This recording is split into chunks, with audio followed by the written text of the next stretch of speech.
بسم اللہ الرحمن الرحیم الحمد للہ والصلاة والسلام علی سیدنا محمد وعلی آلہ واصحابہ اجمعین اما بعد فاعوذ باللہ من الشیطان الرجیم بسم اللہ الرحمن الرحیم انما یخشی اللہ من عبادہ العلماء ان اللہ عزیز غفور صدق اللہ العظیم اللہم صلی علی سیدنا مولانا محمد وعلی آل سیدنا مولانا محمد وبارک وسلم۔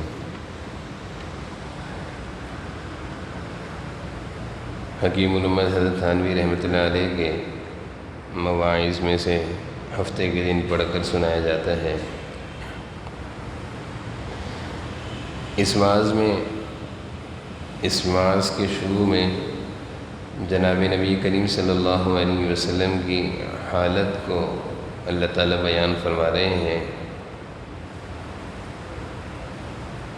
قرآن کریم میں مختلف آیتوں میں اس کا تذکرہ ہے کہ حضور اکرم صلی اللہ علیہ وسلم اپنی امت پر نہایت شفیق اور مہربان تھے، اور آپ کی ہمیشہ کی یہ فکر تھی اور آپ سوچا کرتے تھے کہ کون سی ایسی تدبیر اختیار کی جائے کہ لوگ اس کفر اور گمراہی سے باز آ کر سیدھے راستے پر آ جائیں اور عذاب سے بچ جائیں۔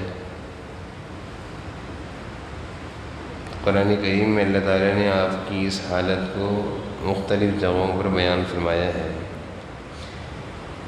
یہ حالت ایسی ہے جیسے ایک شفیق باپ اپنے نافرمان بیٹے کی بری حرکتوں پر کڑتا ہے اور پریشان ہوتا ہے، اور ہر وقت کسی نہ کسی تدبیر میں لگا رہتا ہے۔ کبھی سمجھدار لوگوں سے مشورہ کرتا ہے، کبھی کسی سے دعا کراتا ہے، کبھی تعویذ لکھواتا ہے کہ کسی طرح یہ ٹھیک راستے پر آ جائے۔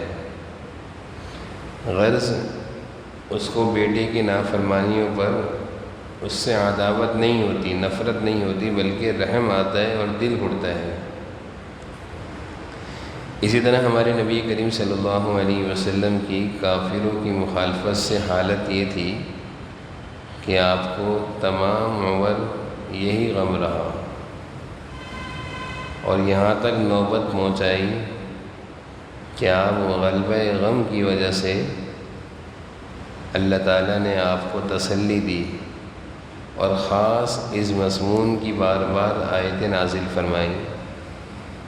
چنانچہ ایک جگہ ارشاد فرمایا، اے محمد صلی اللہ علیہ وسلم، آپ کی حالت سے تو ایسا معلوم ہوتا ہے کہ آپ ان لوگوں کے ایمان نہ لانے کے غم میں اپنی جان کو ہلاک کر دیں گے۔ ایک اور جگہ قرآن کریم میں اللہ تعالیٰ نے ارشاد فرمایا، آپ سے ان لوگوں کی حالت کا سوال نہیں کیا جائے گا، یعنی آپ پھر کیوں غم کرتے ہیں اگر یہ لوگ ایمان نہیں لاتے۔ ایک اور جگہ اللہ تعالیٰ نے ارشاد فرمایا، آپ کو ان پر داروغہ بنا کر تو نہیں بھیجا گیا، آپ ضروری ان سے ہمارے احکام کی تعمیل کرائیں، آپ کا کام تو صرف پہنچا دینا ہے ہمارے پیغام کو، رہا یہ عمل کریں نہ کریں آپ کی ذمہ داری پہنچانا ہے۔ اور ایک جگہ اللہ تعالیٰ نے ارشاد فرمایا کہ آپ ان کی حالت پر غم نہ کیجیے، اور ان کے مکروں سے، ان کی چالوں سے تنگ بھی نہ ہوں۔ ہم جانتے ہیں ان لوگوں کی باتوں کو، جن باتوں سے آپ کا دل تنگ ہوتا ہے۔ آپ ہماری یاد میں لگے رہیے اور عبادت کو اپنا مشغلہ بنا لیجیے، اس سے یہ تنگ دلی رفع ہو جائے گی اور غم ہلکا ہو جائے گا۔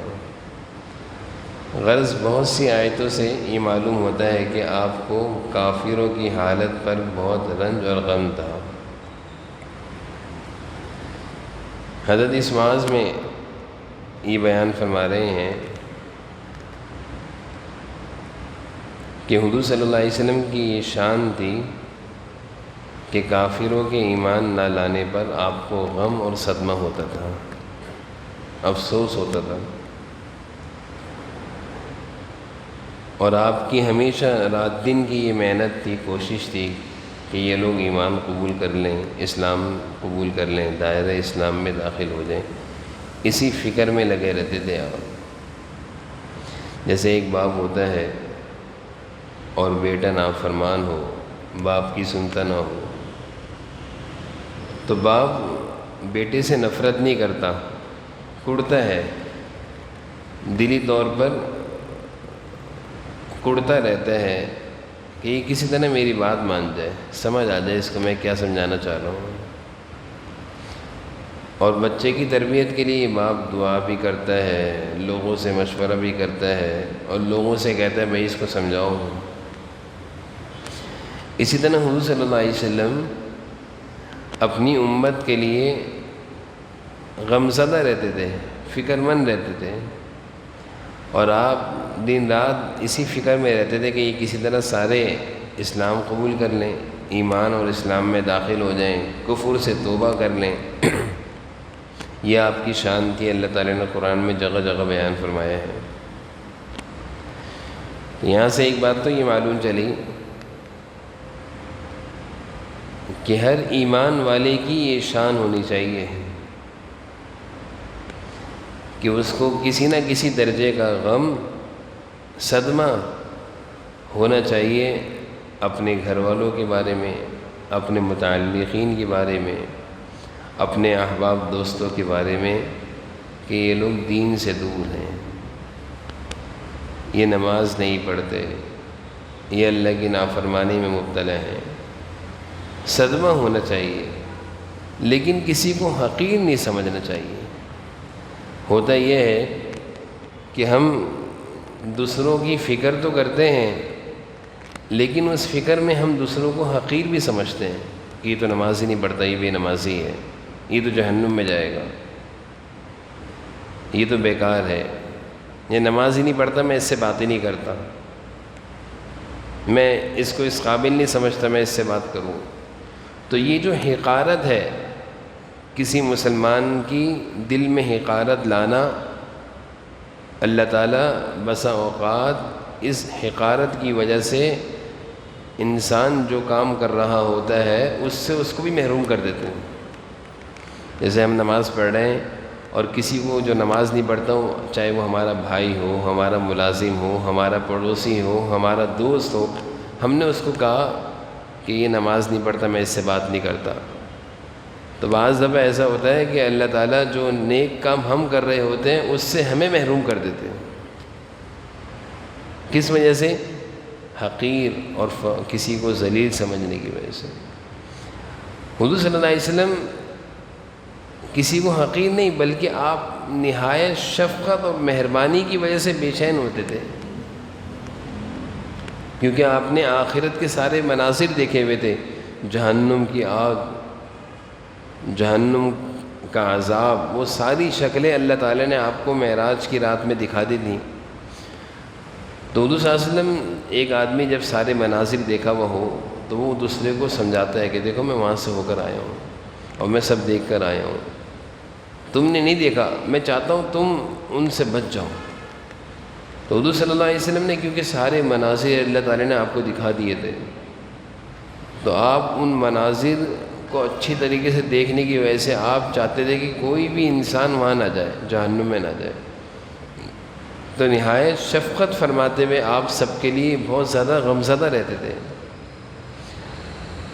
تو غمزدہ اس حد تک رہنا کہ کسی کو حقیر نہیں سمجھنا، اپنے بچوں کی فکر کرنا، اپنے بہن بھائیوں کی فکر کرنا، اپنے احباب دوستوں کی فکر کرنا، یہ ہم پر حق ہے، ہم پر حق ہے کہ ہم فکر کریں کہ میرا بھائی نماز چھوڑ دیتا ہے، میرا بھائی دین سے دور ہے، میرا بھائی قرآن پڑھا ہوا نہیں ہے، میرا بھائی ناجائز اور حرام کام میں مبتلا ہے، اس کے لیے دعا کرنا، اس کے لیے دعا کرنا، اس کے لیے فکر کرنا، غم زدہ ہونا، اور یہ بڑی خطرناک چیز ہوتی ہے کہ بے فکری. بیٹی ہمارے سامنے بے پردہ گھوم رہی ہے، بہن ہمارے سامنے بے پردہ ہے، گھر میں گناہوں کا ماحول ہے، بچے اللہ کے نافرمان ہیں، اور ہمیں کوئی فکر ہی نہیں ہے. تو حدیث شریف میں ایسے آدمی کو دیوس کہا ہے. حضور اکرم صلی اللہ علیہ وسلم نے ایک حدیث میں ارشاد فرمایا کہ یہ آدمی دیوس ہے اور یہ جنت کے قریب بھی نہیں جائے گا. مصحف وعید ہے حدیث میں. اور دیوس اس کو کہا کہ اس کی بیٹی بہن اس کے سامنے بے پردہ اور بے حیا معاشرے میں گھومتی ہے اور معاشرے کو گندہ کر رہی ہے، اور یہ باپ ہے، یہ بھائی ہے، اس کو احساس بھی نہیں ہوتا، اس کی پیشانی پہ بل بھی نہیں آتا، اس کو فکر بھی نہیں ہے کہ میری بہن میری بیٹی کیا کر رہی ہے.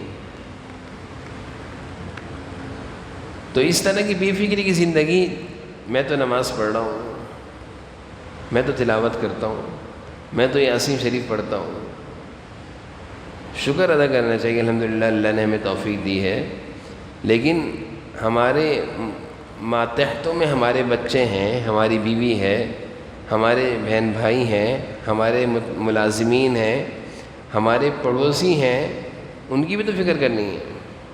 حضور صلی اللہ علیہ وسلم کی فکر اس درجے کی تھی کہ اللہ تعالیٰ فرما رہے ہیں کہ لگتا ہے کہ آپ ان کی فکر میں اپنے آپ کو آپ ختم کر دیں گے. فَلَعَلَّكَ بَاخِعٌ نَفْسَكَ عَلَىٰ آثَارِهِمْ، آپ گھٹ گھٹ کر ختم ہو جائیں گے. باخع کہتے ہیں گھٹ گھٹ کر ختم ہو جانا. جیسے ایک باپ بیٹے کے غم میں گھٹتا رہتا ہے اور اسی غم میں اس کو بیماریاں لگ جاتی ہیں. تو حضور صلی اللہ علیہ وسلم بھی اسی طرح گھوٹا کرتے تھے اپنی امت کے لیے. تو اللہ تعالیٰ کہہ رہے ہیں ایسا لگتا ہے کہ آپ ان کے غم میں گھٹتے رہیں گے، ختم ہو جائیں گے، اتنا آپ پریشان نہ ہو. تو اس درجے کی حضور صلی اللہ علیہ وسلم اپنی امت کے لیے فکر کرتے تھے. اس درجے کی فکر ہم تو نہیں کر سکتے، آپ تو نبی تھے، آپ کا مقام بہت اونچا تھا، لیکن کسی نہ کسی درجے کی فکر ہمیں کرنی چاہیے، کسی نہ کسی درجے کی فکر ہمیں کرنی چاہیے، اور اچھے انداز میں سمجھانا چاہیے، حقیر نہیں سمجھنا چاہیے، اور دعائیں کرنی چاہیے اللہ تعالیٰ سے کہ اللہ ان کو راہ راست پر لیا، ان کو راہ راست پر لیا. اور اللہ تعالیٰ جیسے والدین کی دعا اولاد کے حق میں قبول ہوتی ہے. بہت سارے والدین اپنی اولاد کی طرف سے پریشان ہوتے ہیں کہ یہ ہماری سنتے نہیں ہیں، یہ نماز نہیں پڑھتے، یہ قرآن نہیں پڑھتے. تو پریشانی ہونی چاہیے، لیکن ان کے لیے دعا ضرور کرنی چاہیے. ہم نے کئی اکابرین سے سنا، بزرگان دین سے سنا کہ والدین کی جو دعا ہوتی ہے اولاد کے حق میں، اس دعا کا مقام کیا ہے کہ ایک بچے کے لیے، ایک نوجوان کے لیے ساری دنیا کے ولی، ابدال، غوث اور ساری دنیا کے بزرگان دین اللہ والے کسی کے لیے دعا کریں، اس کی اصلاح کے لیے دعا کریں. اس دعا کے قبول ہونے میں شک ہو سکتا ہے کہ پتہ نہیں قبول ہوگی نہیں ہوگی، لیکن اگر کسی کے لیے اس کے والدین دعا کریں اس کی قبولیت میں کوئی شک نہیں ہے، یہ ضرور قبول ہوگی.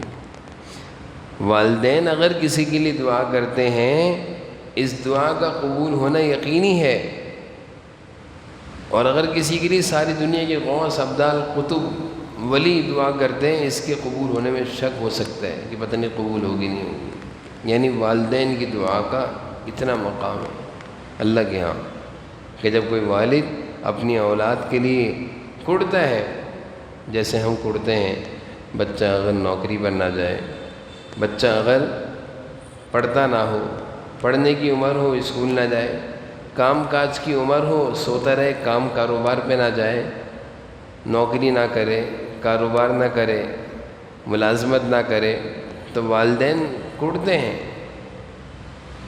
کہ بھائی تو کہاں سے کھائے گا، ہماری زندگی میں تو چل ہم لا رہے ہیں کھلا رہے ہیں تجھے، ہم تو ہمیشہ نہیں رہیں گے، ہم تو چلے جائیں گے دنیا سے، بعد میں تیرا کیا ہوگا، تو مانگ مانگ کر کھائے گا۔ والدین ایسے کہتے ہیں، بچے کو سمجھاتے ہیں کہ بیٹا ابھی تو ہم ہیں تو تیری عزت ہے، کیونکہ ماں باپ کا کھانے والا بے عزت نہیں ہوتا، اللہ نے ایک رشتہ ایسا بنایا ہے۔ لیکن والدین بیٹے کو کیا سمجھاتے ہیں کہ بیٹا ہمارے جانے کے بعد تو بہن بھائیوں سے مانگ کر کھائے گا، رشتہ داروں سے مانگ کر کھائے گا۔ تو والدین اس کو سمجھاتے ہیں اور اس کے اندر فکر پیدا کرتے ہیں کہ بیٹا بہتر یہ ہے کہ تو کسی کام کاج میں لگ جا۔ تو جس طرح ہم اپنی اولاد کی دنیا کی فکر کرتے ہیں، اسی طرح ہمیں اپنی اولاد کی دین کی بھی فکر کرنی چاہیے، کھڑنا چاہیے، اللہ تعالیٰ سے دعا کرنی چاہیے، راتوں کو اٹھ کر اولاد کے لیے دعا کرنی چاہیے، گھر والوں کی دینداری کی فکر کرنی چاہیے، گھر والوں کی دینداری کی ترتیب بنانی چاہیے۔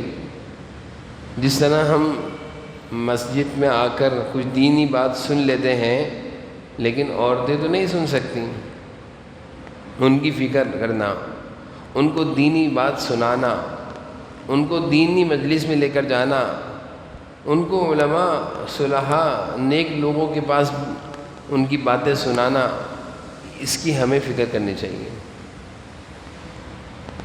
بہت ساری خواتین ایسی ہوتی ہیں، بلکہ خواتین کے دل مردوں سے زیادہ نرم ہوتے ہیں۔ ایک تو یہ جلدی بات قبول کر لیتی ہیں اور بہت جلدی ان کے دل نرم پڑ جاتے ہیں، رونے لگ جاتے ہیں، آنسو بھی جلدی بہتے ہیں۔ تو خواتین ذرا سی ان کو چنگاری لگا دی جائے، دین کی بات سنا دی جائے تو یہ تو بہت مقام اور مرتبے کو پا جاتی ہیں۔ اور احادیث کے مضمون اور مفہوم سے معلوم چلتا ہے کہ ایک ایمان والی عورت کے لیے جنت میں جانا بہت آسان ہے۔ ایمان والی عورت کے لیے جنت میں جانا بہت آسان ہے کہ وہ صرف فرائض کی تکمیل کرے، یعنی جو 5 وقت نماز ہے ان کی پابندی کرے، روزوں کا اہتمام کرے، زکوٰۃ ہے تو زکوٰۃ دے، حج ہے تو حج کرے، حج فرض ہو گیا تو حج کرے، اور اپنے شوہر کی تابعداری اور فرمانبرداری کرے، یہ جنتی عورت ہے۔ احادیث سے معلوم چلتا ہے، یعنی خواتین کے لیے بہت آسان ہے جنت میں جانا، صرف فرائض کی صحیح تکمیل ہو جائے تو یہ جنتی ہے۔ صرف اللہ کے بنیادی احکامات جو ہیں فرائض، خواتین ان کا اہتمام کر لیں اور اپنے شوہر کی تابعداری اور فرمانبرداری کر لیں اور بچوں کی تربیت، یہ جنتی عورت ہے۔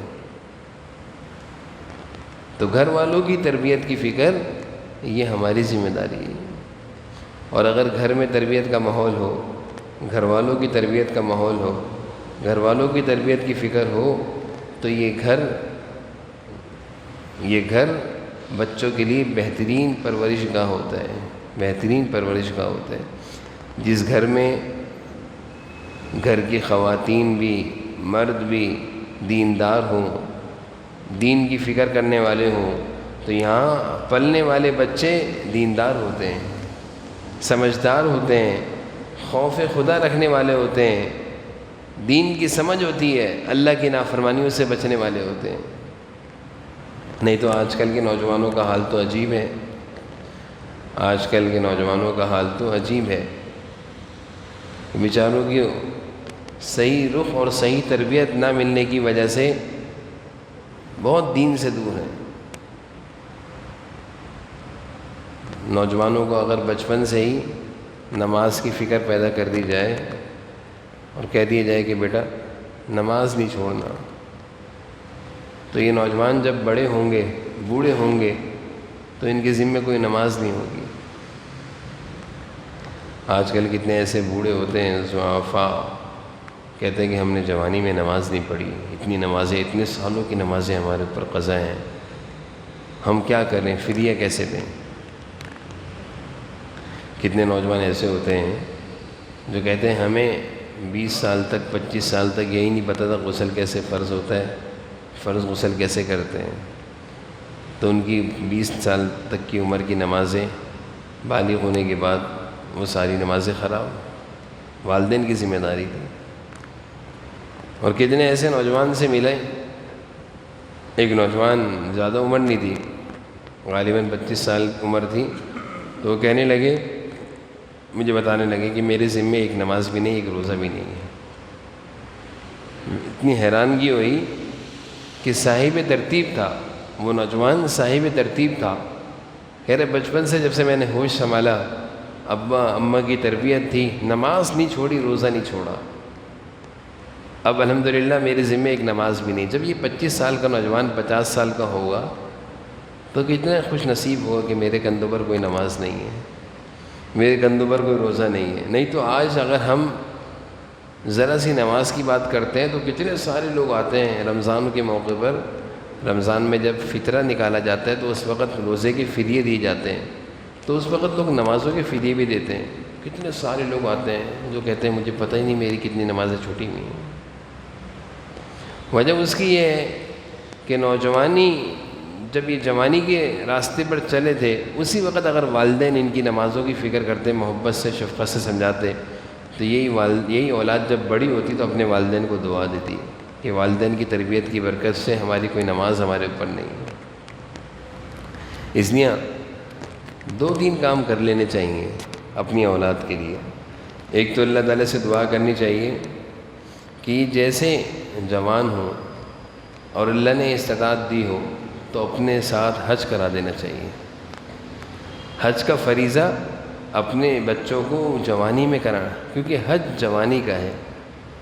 حج عبادت جب انسان بڑھاپے میں حج کرتا ہے تو اس طرح نہیں کر پاتا.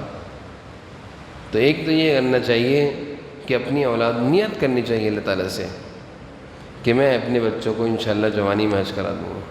کتنے ایسے لوگ ہیں، 2017 کی بات ہے، کرونا سے 1 سال پہلے کی، ہمارے ایک ساتھی ہیں، تو انہوں نے کہا کہ اب وہ خود شادی شدہ ہیں، ان کی بچیاں بڑی ہو گئیں.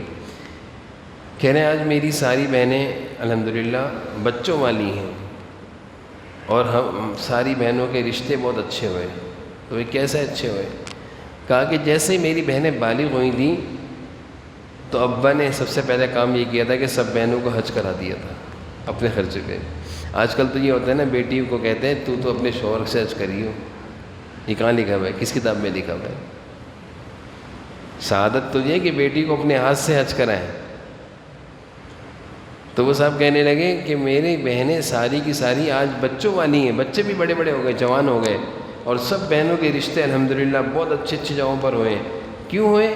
کہ ابا نے ایک کام کیا تھا کہ جیسے بہنیں بالغ ہوئیں سب کو حج کرا دیا، سب کو حج کرا دیا. تو کہا 2018 کی بات ہے، ابا کی دیکھا دیکھی میری بیٹیاں اب بالغ ہو گئی ہیں 15-16 سال کی. میں اپنی پوری فیملی کو حج پہ لے جا رہا ہوں. نیت کی تھی، اللہ تعالیٰ نے سرکاری گورنمنٹ میں سب کے نام آ گئے، پوری فیملی کو حج پہ لے گئے. سب بچوں کو حج کرا دیے، بچے بچیوں کو. اور ماشاءاللہ سارے بچے ایک بہت بڑے فریضے کی ادائیگی کر کر فارغ بیٹھے ہوئے. اب بعد میں اپنے خرچے پر حج کریں گے، وہ نفلی حج ہوگا، فرض ہو گیا تھا. تو ایک تو یہ کرنا چاہیے، اس کا اہتمام کرنا چاہیے. دعا کر لیں، اللہ تعالیٰ سے نیت کر لیں، باقی تو اللہ کا کام ہے. ہمارے بس میں نہیں حج کرنا، ہمارے بس میں نہیں ہے حج کرنا کرانا. ایک تو یہ نیت کر لیں کہ انشاءاللہ اپنے بچوں کو جوان ہوتے ہی حج کرا دیں گے انشاءاللہ اپنے خرچے پہ. اور دوسرا، اپنے بچوں کو جیسے بالغ ہوں اس سے پہلے نماز کے لیے کوشش کریں. جب تک بچہ ہماری پرورش میں ہے، جب اس کی شادی ہو جائے گی یہ ہمارے ہاتھ سے نکل جائے گا. جب تک یہ ہماری پرورش میں ہے، 14 سال سے لے کر 25 سال تک، 28 سال تک، اس کی نماز کی فکر کر لیں، اس کی نماز نہ چھوٹے.